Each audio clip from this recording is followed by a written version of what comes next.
Hello, my name is Nick Chitwood. I'm an administrator in the Assessment, Accountability, and Continuous Improvement Unit at the Riverside County Office of Education in the Division of Education Services. Yes, hello, my name is David Wilkinson.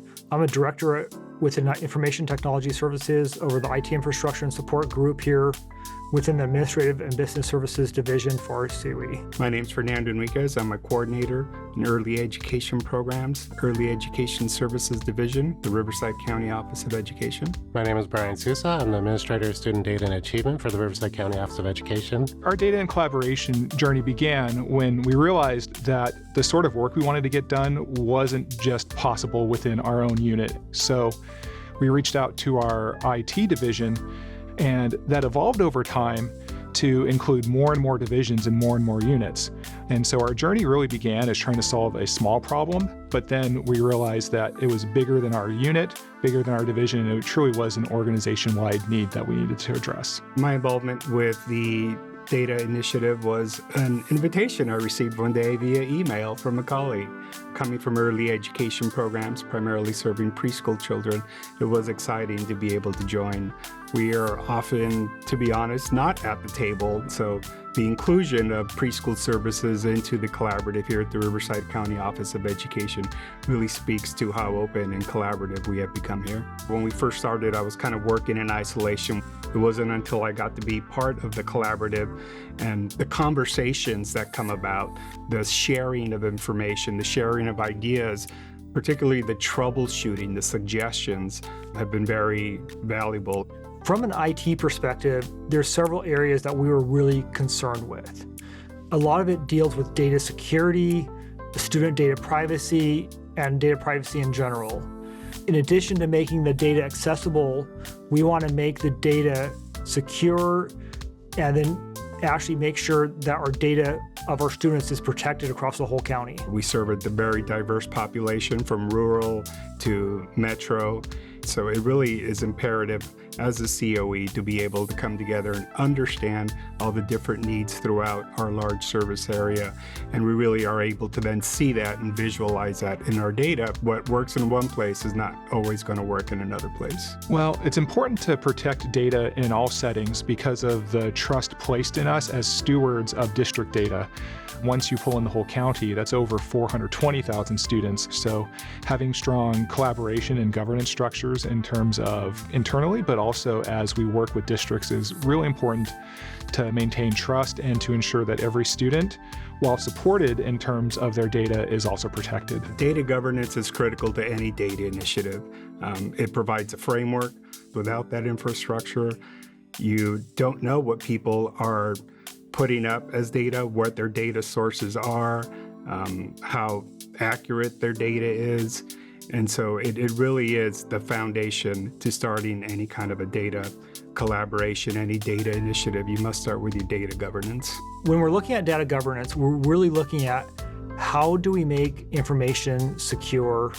How do we provide an infrastructure that is robust enough that can provide the information we need to our stakeholders? Our data sharing and data collaboration journey externally started with National Student Clearinghouse. So as a value add to all of our districts, we wanted to provide insight into what happens after the students graduate from high school. But we realized that the submissions were inconsistent, that maybe some students were left out who shouldn't have been. And so we decided, well, maybe we could provide that data to National Student Clearinghouse on behalf of our districts.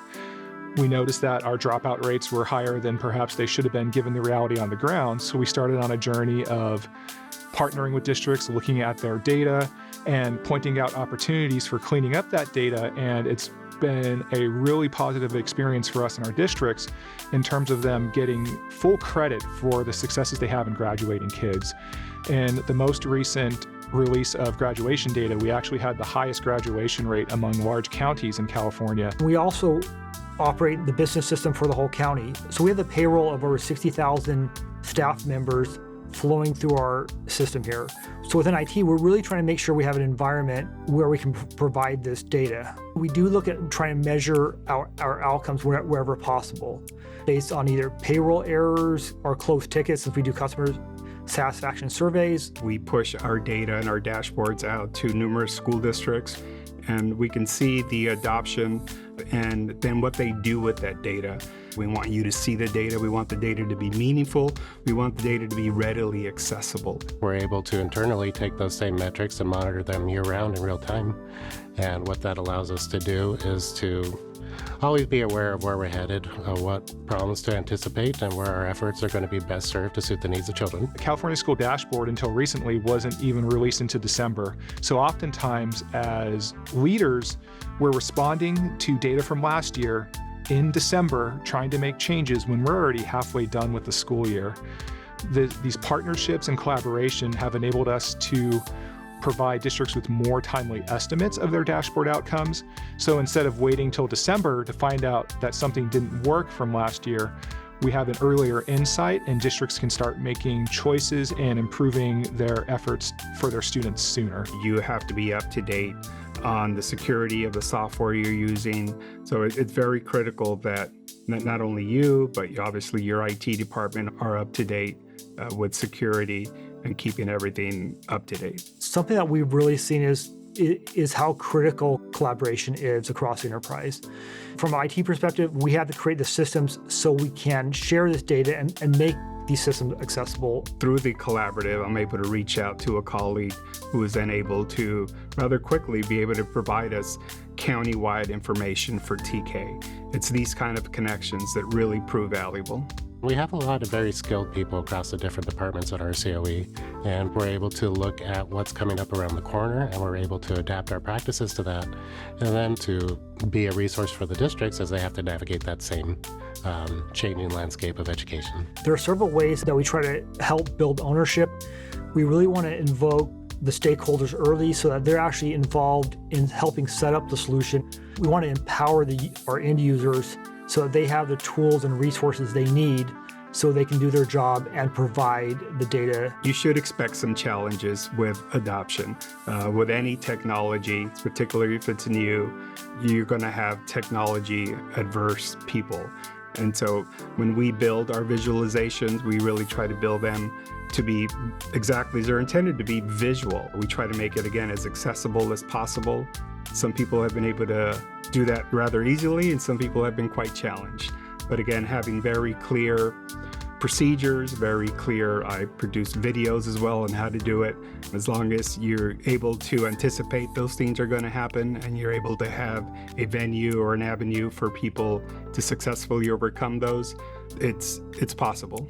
We have a very structured way of looking at data in the state of California now, meaning that the State Board of Education, the California Department of Education, has provided us an accountability system and a state data reporting system in what we call CalPads. And those really start to drive the conversation around this is a requirement. So now that we have this really set standard of rules, then it becomes really incumbent upon us to make sure that we're actually doing the work of looking at that. And we're looking at each student individually. We really want to show the benefits across the organization.